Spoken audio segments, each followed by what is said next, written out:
அனைவருக்கும் வணக்கம். Engineering counselling பரபரப்பாக நடந்தனால வெட்டினரி கவுன்சிலிங்கை பற்றி நம்மளால் பேச முடியல. வெட்டினரி கவுன்சிலிங்கில் 1வது ரவுண்டு 2வது ரவுண்டு முடிஞ்சிருக்கு. 2வது ரவுண்டில் சீட்டு கிடைச்சவங்க, அதே போல் சீட்டு கிடைச்சி எனக்கு ரீஅலாட்டடாக வேறு கேம்பஸ் வேணும் அப்படின்னு கேட்டவங்க எல்லாத்துக்குமே பார்த்திங்கன்னா அவங்க எல்லாத்தையும் ஆகஸ்ட் 13ஆம் தேதிக்குள்ளே நம்மளுடைய சென்னையில் இருக்கக்கூடிய கால்நடை மருத்துவ பல்கலைக்கழகத்தில் ரிப்போர்ட் பண்ண சொல்லியிருக்காங்க 2வது ரவுண்டு மாணவர்களை. இப்போ முக்கியமான அப்டேட் என்னென்னா, இந்த பிவிஎஸ் அண்ட் ஏஹெச் படிப்புக்கும் பிடெக் கோர்சஸுக்கும் கடைசியாக கிடைச்ச கட் ஆஃப் என்ன, கடைசியாக கிடைச்ச ரேங்க் என்ன, 1வது ரவுண்டு 2வது ரவுண்டோட ரிப்போர்ட்டை தான் பார்க்க போகிறோம். ஸோ அது மட்டும் இல்லாமல் அடுத்த ரவுண்டுக்கு கூப்பிடுவாங்களா? ஸோ போன வருடமெல்லாம் 3வது ரவுண்டுக்கெல்லாம் கூப்பிட்டுருக்காங்க, இந்த வருடமும் கூப்பிட தான் போகிறாங்க. ஆல் இந்தியா கோட்டாவுக்கும் எம்பிபிஎஸ்க்கு நமக்கு இன்னும் ரிசல்ட் வரல, இங்கே தமிழ்நாட்டிலையும் இன்னும் ரிசல்ட் வரல. அதனால் பல மாணவர்கள் அந்த பக்கமும் போகலாம், இந்த பக்கமும் போகலாம், இந்த மாதிரி நிறைய பிரச்சனைகள்லாம் இருந்துட்டு இருக்கக்கூடிய இந்த சமயத்தில் குறிப்பாக எந்த கட் ஆஃபுக்கு எந்த ரேங்க்குக்கு பிவிஎஸ் அண்ட் ஏஹெச்சுக்கும் பிடெக் கோர்சஸுக்கும் இடம் கிடச்சிச்சின்னு பார்த்துடலாமா?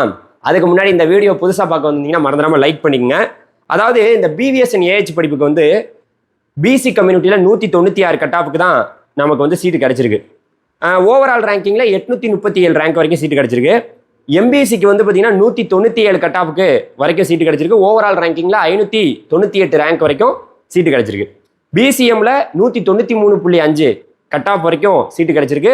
ஓவரால் ரேங்கிங்கில் 1810 ரேங்க் வரைக்கும் கிடைச்சிருக்கு. இது எல்லாமே கடைசியாக கிடைச்ச கட் ஆஃப், கடைசியாக கிடைச்ச ரேங்க், நீங்கள் புரிஞ்சுக்கணும். அதே போல் அடுத்து பார்த்தீங்கன்னா எஸ்சி கம்யூனிட்டிக்கு 195.5 கட் ஆஃபுக்கு கிடைச்சிருக்கு. ஓவரால் ரேங்கிங்கில் 979 ரேங்க் வரைக்கும் கிடைச்சிருக்கு.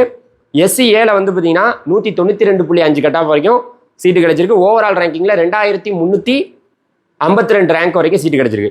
எஸ்டி கம்யூனிட்டிக்கு 191.5 கட் ஆஃப் வரைக்கும் சீட்டு கிடைச்சிருக்கு. ஓவரால் ரேங்கிங்கில் 2631 ரேங்க் வரைக்கும் தான் சீட்டு அலாட் ஆகிருக்கு. இது 1வது ரவுண்டு 2வது ரவுண்டோட ரிப்போர்ட்டுங்க. 3வது ரவுண்டுக்கு கூப்பிடுவாங்களான்னு கேட்டிங்கன்னா இப்போவே பெரும்பாலான இடங்கள் முடிஞ்சிருச்சு. சில பேர் வேணான்னு சொல்லலாம். அது எப்படி இருக்குங்கிறத நம்ம பொறுத்திருந்து பார்ப்போம். இதுதான் பிபிஎஸ் அண்ட் ஏஹெச் படிப்புக்கு. இதே பிபிஎஸ் அண்ட் ஏஹெச் படிப்பில் இந்த 7.5% இடஒதுக்கீட்டில் அரசு பள்ளியில் படிச்சிருப்பாங்கல்ல, அந்த மாணவர்களுடைய கட் ஆஃப் எப்படி இருக்குன்னா, பிசிக்கு 195 கட் ஆஃபுக்கு சீட்டு கிடைச்சிருக்கு. கவர்மெண்ட் ரேங்க்ல 104 ரேங்க் வரைக்கும் சீட்டு கிடைச்சிருக்கு. எம்பிசிக்கு 196.5 கட் ஆஃப் வரைக்கும் சீட்டு கிடைச்சிருக்கு. கவர்மெண்ட் ரேங்க்ல 47 ரேங்க் வரைக்கும் சீட்டு கிடைச்சிருக்கு. பிசிஎம்ல 194 கட் ஆஃப் வரைக்கும் சீட்டு கிடைச்சிருக்கு. ரேங்கின் அடிப்படையில் கவர்மெண்ட் ரேங்க்ல 143 ரேங்க் வரைக்கும் சீட்டு கிடைச்சிருக்கு. எஸ்சி கம்யூனிட்டியில் 197 கட் ஆஃப் வரைக்கும் சீட்டு கிடைச்சிருக்கு. கவர்மெண்ட் ரேங்கின் அடிப்படையில் அது பார்த்தீங்கன்னா 39 ரேங்க் வரைக்கும் சீட்டு கிடைச்சிருக்கு. எஸ்சிஏல 197 கட் ஆஃபுக்கும் கவர்மெண்ட் ரேங்க்ல 26 ரேங்க்குக்கும் சீட்டு கிடைச்சிருக்கு. எஸ்டி கம்யூனிட்டியில் 191.5 கட் ஆஃப் வரைக்கும் சீட்டு கிடைச்சிருக்கு. ரேங்கின் அடிப்படையில் கவர்மெண்ட் ரேங்க்ல 341 ரேங்க் வரைக்கும் சீட்டு கிடைச்சிருக்கு. இது எல்லாம் 1வது ரவுண்டு 2வது ரவுண்டில் கடைசியாக கிடைச்ச கட் ஆஃப், கடைசியாக கிடைச்ச ரேங்க். இது என்னது? 7.5 ரிசர்வேஷனுக்கு. இப்போ அடுத்த கட்டமாக இப்போ நம்ம பிவிஎஸ் அண்ட் ஏஹெச் படிப்பு பார்த்தாச்சு. இதுதான் முக்கியமாக படிக்க வர்றதே, இதுக்கு தான் ஆசைப்பட்டு வருவாங்க. இது இல்லாமல் இதில் பார்த்தீங்கன்னா பிடெக் கோர்சஸ் இருக்குது.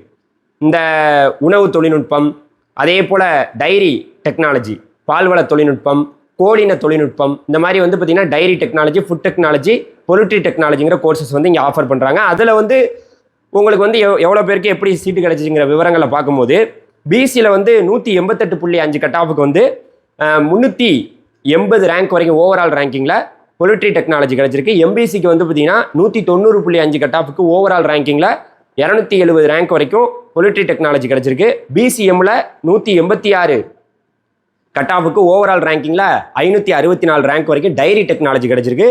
எஸ்சி கம்யூனிட்டியில் 189.5 கட் ஆஃபுக்கு ஓவரால் ரேங்கிங்கில் 316 ரேங்க் வரைக்கும் பொலிட்ரி டெக்னாலஜி கிடைச்சிருக்கு. எஸ்சி ஏல 184.5 ஓவரால் ரேங்கிங் கட் ஆஃபுக்கும் ஓவரால் ரேங்கிங்கில் 680 ஓவரால் ரேங்கிங்க்கும் டைரி டெக்னாலஜி கிடைச்சிருக்கு.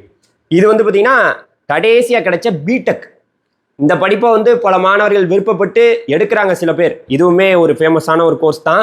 பிடெக்லலாம் ஃபுட் டெக்னாலஜி போய் இன்ஜினியரிங்கில் படிக்கிறத விட இங்கே படிக்கிறது தான் பெஸ்ட்டுன்னு நான் அடிக்கடி சொல்கிற ஆள் தான். ஸோ இப்போ இது தாங்க கிடைச்சிருக்கு. இதுலேயே இந்த பிடெக் கோர்சஸ்லேயே பார்த்தீங்கன்னா 7.5ன்னு ஒன்று இருக்குது அரசு பள்ளியில் படித்த மாணவர்கள். அதில் பார்க்கும்போது எம்பிசிக்கு 186.5 கட் ஆஃபுக்கும் கவர்மெண்ட் ரேங்கின் அடிப்படையில் 45 ரேங்க் வரைக்கும் பொலிட்ரி டெக்னாலஜி கிடைச்சிருக்கு. எஸ்சியில் 185 கட் ஆஃபுக்கும் கவர்மெண்ட் ரேங்க்ல ஒரு 50வது ரேங்க் வரைக்கும் சீட்டு கிடைச்சிருக்கு பொலிட்ரி டெக்னாலஜி. SC ஏல வந்து 185 கட் ஆஃபுக்கும் கவர்மெண்ட் ரேங்க்ல 51 ரேங்க் வரைக்கும் பொலிட்ரி டெக்னாலஜி கிடைச்சிருக்கு. மற்ற கம்யூனிட்டிக்கு நமக்கு டேட்டா வந்து அதில் இல்லை. இதுதான் உண்மையான விவரம். சரி சார், இவ்வளவு சொல்லிட்டீங்க, அடுத்த ரவுண்டு கூப்பிடுவாங்களா? கண்டிப்பாக கூப்பிடுவாங்க, அதில் எந்த மாற்று கருத்தும் இல்லை. நமக்கு ஆகஸ்ட் 13ஆம் தேதி வரைக்கும் 2வது ரவுண்டு மாணவர்களை இங்கே சென்னையில் இருக்கக்கூடிய மாதாவரத்தில் வந்து ரிப்போர்ட் பண்ண சொல்லியிருக்காங்க. 2வது ரவுண்டில் சீட்டு கிடைச்சவங்கள 1வது ரவுண்டில் ரிப்போர்ட் பண்ணி எல்லாம் முடிஞ்சு போச்சு. இப்போ 2வது ரவுண்ட்லேயே ரிப்போர்ட் பண்ணிட்டாங்க. அடுத்த கட்டமாக 3வது ரவுண்டை கூப்பிட தான் போகிறாங்க. அதில் எந்த மாற்று கருத்தும் இல்லை. ஸோ அதுக்குள்ளேயுமே எனக்கு தெரிஞ்சு மேபி இப்போ நமக்கு வந்து 14ஆம் தேதி இன்னும் நமக்கு ஆல் இந்தியா கோட்டா ரிசல்ட் வந்துரும்னு நினைக்கிறேன் MBBSக்கு. அதுக்கப்புறம் நம்மளுடைய தமிழ்நாட்டுக்குமே வந்து பார்த்திங்கன்னா ரிசல்ட் வரப்போகுது. அதனால் நிறைய இடங்கள் கிடைத்த மாணவர்களுடைய இடங்கள் மறுபடியும் இங்கே வருமானு கேட்டிங்கன்னா, அது அவங்க வேணான்னு சொல்லிட்டு போனால் அங்கே போய் சர்டிஃபிகேட் வாங்கிட்டு போக வேண்டியதான். இது மாதிரி கொஞ்சம் கொஞ்சமாக சீட் இருந்துச்சுன்னா அடுத்தடுத்த ரவுண்டு கூப்பிடலாம். பொறுத்திருந்து பார்ப்போம். ஏன்னா பெருமளவில் ஒரு பிரச்சனை வந்து இதுக்குள்ளே வரப்போகிறது இல்லை. ஏன்னா ஆல் இந்தியா கோட்டாவுக்கு தான் வந்து பார்த்திங்கன்னா நமக்கு நீட்டு மார்க் தேவை. ஆல் இந்தியா கோட்டாவில் வெட்டினரி கவுன்சிலிங்க்கு நீட்டு மார்க் தேவை. தமிழ்நாட்டில் நீட்டு மார்க் வந்து பார்த்திங்கன்னா வெட்டினரி கவுன்சிலிங்க்கு தேவை கிடையாது. நம்மளுடைய 12th மார்க்கை வச்சு தான் அட்மிஷன் கொடுக்குறாங்க. கொஞ்சம் ப்ராப்ளம் வந்து வரலாம். அப்படிங்கிறனால பொறுத்திருந்து பார்ப்போம். சில பேர் எல்லாம் இதை விட கட் ஆஃப் கம்மியாக இருக்கிறவங்களும் இதை விட ரேங்க் குறைவாக இருக்கிறவங்களும் கொஞ்சம் ஒரு ஆர்வத்தோடு இருப்பீங்க. ஒருவேளை 3rd ரவுண்டில் நமக்கு கிடைக்கலாமோ. ஏன்னா ஆல்ரெடி வெயிட்டிங் லிஸ்ட்லாம் கொடுத்துருக்காங்க. இது ஒன்றும் இதெல்லாம் கிடையாது. வெயிட்டிங் லிஸ்ட்லாம் கொடுத்துட்டாங்க. BVSN AH படிப்புக்கும் வெயிட்டிங் லிஸ்ட் இருக்குது, BTECக்கும் வெயிட்டிங் லிஸ்ட்டு கொடுக்கப்பட்டிருக்கு. அந்த வெயிட்டிங் லிஸ்ட்டின் அடிப்படையில் தான் கொடுத்துட்டு இருக்காங்க. அது சேராமல் போனால் அந்த இடங்கள் அந்த வெயிட்டிங் லிஸ்ட்டில் இருக்கக்கூடிய மாணவர்களுக்கு கொடுக்கப்படலாம். அவ்வளோதான், வேற ஒன்றுமே கிடையாது. ஸோ அடுத்த ஒரு அப்டேட்டில் 3rd ரவுண்டுக்கு கூப்பிட்டா உங்களை வந்து நான் சந்திக்கிறேன். நன்றி, வணக்கம், தேங்க்யூ.